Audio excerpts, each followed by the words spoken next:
United Nations के general assembly के president जिनका नाम है डेनिस फ्रांसिस, उन्होंने यूनाइटेड नेशंस के अंदर इंटरव्यू देते हुए भारत की जमकर तारीफ कर दी है, डिजिटल इंडिया की जमकर तारीफ कर दी। मोदी के डिजिटल इंडिया कार्यक्रम की यूएन महासभा ने जमकर तारीफ की है। यूएन महासभा के अध्यक्ष डेनिस फ्रांसिस ने डिजिटल इंडिया की पहल से तरक्की की राह पर चल रहे भारत की खूब तारीफ की। उन्होंने कहा कि इस देश को खूब लाभ मिला है। We are ready in case China attacks us from land, air and sea. The people who are in the strategic community in India, they are saying the next warfare is not on land, air, sea. It's in the electronic warfare. It's in the cyber domain. Bharat दुनिया में इस वक्त सबसे आगे जा रहा है। अगर हम डिजिटल की बात करें, अगर हम तरक्की की बात करें, टेक्नोलॉजी की बात करें, जिसको पूरी दुनिया में अडॉप्ट भी किया जाना चाहिए, प्रेज भी किया जाना चाहिए। भारत के मान सम्मान स्वाभिमान पर यदि कोई चोट पहुंचाने की कोशिश करेगा तो बहनों भाइयों, स्वाभाविक है उसका जवाब देने की भी कुव्वत आज भारत के अंदर है। मैं आपको बताना चाहूँ।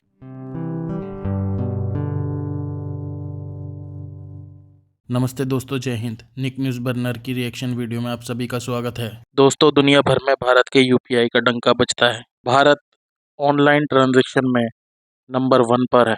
यूएन के प्रेसिडेंट ने भारत के यूपीआई को लेकर बहुत ही ज़्यादा तारीफ की है और उन्होंने भारत के डिजिटल इंडिया के इनिशिएटिव को देखते हुए बहुत ही ज़्यादा तारीफ की है कि भारत ने डिजिटल में अपना नाम नंबर 1 पर किया है। डिजिटल ट्रांजैक्शन में भारत नंबर 1 पर है। और यूएन के प्रेसिडेंट ने कहा कि जब वो भारत आए थे तो उन्होंने देखा कि भारत किस तरह टेक्नोलॉजी में सबसे ज़्यादा आगे बढ़ चुका है। भारत की टेक्नोलॉजी और तरक्की को देखते हुए सभी देशों को भारत से प्रेरणा लेनी चाहिए और दूसरे देशों को भारत की टेक्नोलॉजी को अपने देश में भी इम्प्लीमेंट करना चाहिए ताकि इसका फ़ायदा सभी देशों को मिले। और साथ ही भारत के टूरिज़्म टैगलाइन इनक्रेडिबल इंडिया की भी तारीफ की, क्योंकि दोस्तों भारत में टूरिज़्म भी बढ़ता जा रहा है और दुनिया भर के लोग भारत घूमने आते हैं और भारत की टेक्नोलॉजी को यूज़ करने के लिए उत्सुक दिखाई पड़ते हैं। और दोस्तों साथ ही भारत के डिफेंस मिनिस्टर ने चीन को भी लताड़ा है और कहा भारत अपने पड़ोसी देश से अच्छे संबंध चाहता है, लेकिन चीन ने अगर एलएसी पर कुछ ऐसा गलत हरकत की तो भारत उसे अच्छी तरह से मुंह तोड़ जवाब देगा। दोस्तों अब चलते हैं, देखते हैं आगे की report. We are ready in case China attacks us from land, air and sea. The people who are in the strategic community in India, they are saying the next warfare is not on land, air, sea. It's in the electronic warfare. It's in the cyber domain. It's in the artificial intelligence and it is in the emerging technologies. यहाँ पे होनी है। और आप कह रहे हैं कि फौजी अंदर बाड़ा उन्होंने चीन के बॉर्डर तो अंदर कितों आ जाने ने। वो एक आधा छोटी सी टकटलियाँ हुई हैं, वो तो बस वो टेम्परेचर सेट करने के लिए, हुई हैं। सो जिसे कहते हैं ना, इंडिया को वो क्या दे रहे हैं, इंडिया को वो कह रहे हैं फाइन साइंटिफिक रिसर्च की तरफ आओ, आपकी डेवलपमेंट कैपेसिटी बढ़ाएंगे, हम आपके साथ ये करेंगे, वो करेंगे, फलान करेंगे। इंडियंस ने कहा अच्छा ठीक है, ऐसे ही ये काम। सो कोई फॉर्मल डायलॉग जो है वो नहीं होने वाला। इंडियन अथॉरिटीज़ देखें, उनको पता सब कुछ आ रहा है, तो जे सारा कुछ आ रहा है तो एडा लेटन की लोड़ लेने की बात ही क्या, परेशान होने की ज़रूरत ही कोई नहीं है। ठीक है जी। सो शेयरिंग टेक्नोलॉजीज़ जो है ये है वो डोमेन जहाँ पे वो अपने नए लोगों को लेके आ रहे हैं, इनोवेशन लाना चाहते हैं टेक्नोलॉजी के अंदर। और अमेरिका, ऑस्ट्रेलिया और यूके जो है, दे बिलीव कि भाई किस तरह, देखें बड़ी ताकतों के पास बड़े टूल्स होते हैं। वो हिंदू लोग हैं, हम तो उनकी कोई तारीफ नहीं करते। हिंदू लोग हैं तो क्या हुआ, यानी कि हम तो मुस्लिम है ना, वो हिंदू है, उनको क्या हुआ, ऐसी बात है कुछ क्या हुआ। अगर वो हिंदू है तो क्या हुआ, वो आज हमसे फिर भी आगे हैं। वो इसलिए आगे है ना, वो हर काम करते हैं। फिर हम काम करने के लिए, गलत काम करने के लिए कतराते हैं। उनकी औरतें सरेआम अरब ममालिक में, यूरोप कंट्री में उनकी औरतें हैं।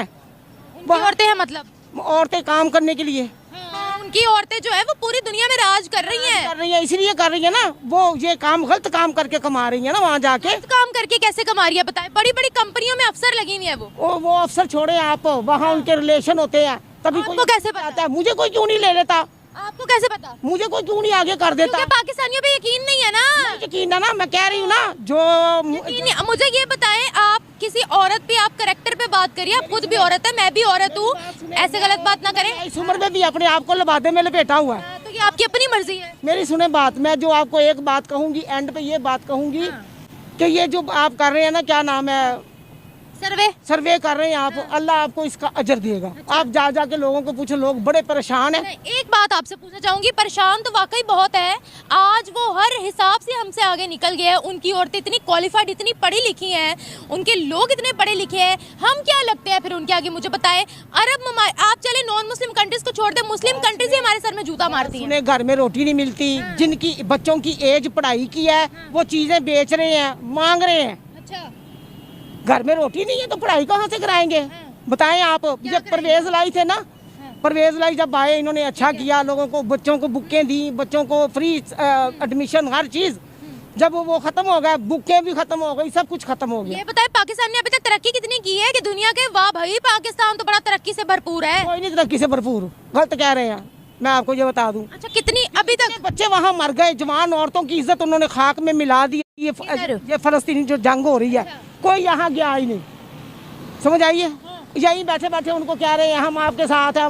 पाकिस्तान में भी तो इज्जतें लूटी जाती है, बच्चियों की भी, लड़कियों की भी, हो रहा है, हो रहा है, औरतों की भी हो रहा है, सब हो रहा है, सब हो रहा है। तो फिर क्या करें? कुछ भी नहीं कर सकते हम। सर पे दुपट्टा न ले। आपकी टोपी कहाँ है? आपकी टोपी कहाँ है? आपकी दाढ़ी कहाँ है? नहीं दाढ़ी, दाढ़ी टोपी कहाँ है आपकी?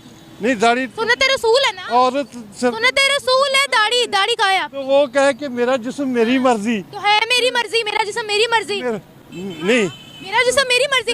आपका मुंह आपकी मर्जी है ना, दाढ़ी नहीं रखी, आपका सर आपकी मर्जी है ना, टोपी नहीं ली हुई है, ऐसे ही मेरा जिस्म मेरी मर्जी। जो जब वे औरत ऐसे निकलेगी उसकी इज्जत महफूज कैसे होगी? अच्छा, तो ऐसे ही अगर हम आप लोगों की इज्जतें लूटना शुरू कर दे, गली मोहल्लों के दरमियान में बैठ के कहें आपको कि जाइए पहले दाढ़ी, वो भी है, जैसी औरतें वैसे वो है। अच्छा, जैसी औरतें वैसे, यानी मर्द की कई गलती, मर्द मासूम है। नहीं, मर्द हमारी बेटी है, हमारी बहनें। अच्छा, तो देखते नहीं फिर इज्जत की नजर हमको उसकी इज्जत की नजर से देखते नहीं हम है। दूसरों अब मैं ऑन द कैमरा इज्जत कर रहा हूँ। जबरदस्त वो दिख रहा है कैमरे पे। हाँ, आप जो दो दिखाना चाह रही है ना, आपकी मैं इज्जत कर रहा हूँ। क्या दिखाना चाह रही हूँ बताएं? आप दिखाना चाह रही है फांसी। फांसी दिखाना चाह रही हूँ मैं आपके खिलाफ कोई गलत वर्ड? आप फांसी में, आप फांसी में बिलीव करती हूँ। अच्छा, मैं बिलीव करती हूँ। और मैं बिलीव करती हूँ। हाँ, मैं बिलीव करती हूँ। हाँ जी। मैं 15 पे कॉल करके अभी पुलिस को बुला के आपके खिलाफ हैरेसमेंट का केस दर्ज करवा सकती हूँ। ऑन द कैमरा आप एक लड़की के साथ किस तरह की बदतमीजी कर रहे हैं। वैसे तो आपने दाढ़ी भी नहीं रखी हुई, टोपी भी नहीं रखी हुई, और आप मुसलमानों की हमायती बने फिर रहे हैं। ये कैसी बात हुई? औरत पे उंगली उठा रहे हैं आप आकर। आप इंटरव्यू लेना, इंटरव्यू लेना गलत बात आप कर रहे हैं। आप गलत सवाल करेंगी तो मैं उसका जवाब तो दूंगा। आप गलत जवाब देंगे तो मैं गलत तरीके से ही बात करूंगी, कोई फूलों के हार नहीं पहनाऊंगी। आप मेरी बेटी जैसी, आप गलत सवाल ना करें। अच्छा, मैंने तो आपसे बिल्कुल सही सवाल किया था, आप उल्टी साइड पे लेकर गए। ये मीडिया ही औरतों की अच्छा, इज्जत नहीं ना करता। जो मर्द छोटी छोटी बच्चियों की इज्जतें लूटते हैं, 7 साल की ज़ैनब की सजा होनी चाहिए। होनी चाहिए। ये जज, अब वो छोटी बच्ची का कसूर होगा। जो जज है ना, उनको चाहिए उनको सजा दे। दोस्तों, अगर आपको हमारी वीडियो पसंद आई है तो प्लीज़ लाइक ज़रूर करें और साथ में शेयर करना ना भूलें। और साथ ही दोस्तों, ऐसी ही लेटेस्ट वीडियो देखने के लिए हमारे चैनल को सब्सक्राइब करें, साथ ही बेल का आइकन जरूर दबाएं ताकि सबसे पहले आपको हमारी वीडियो की नोटिफिकेशन मिल सके। धन्यवाद।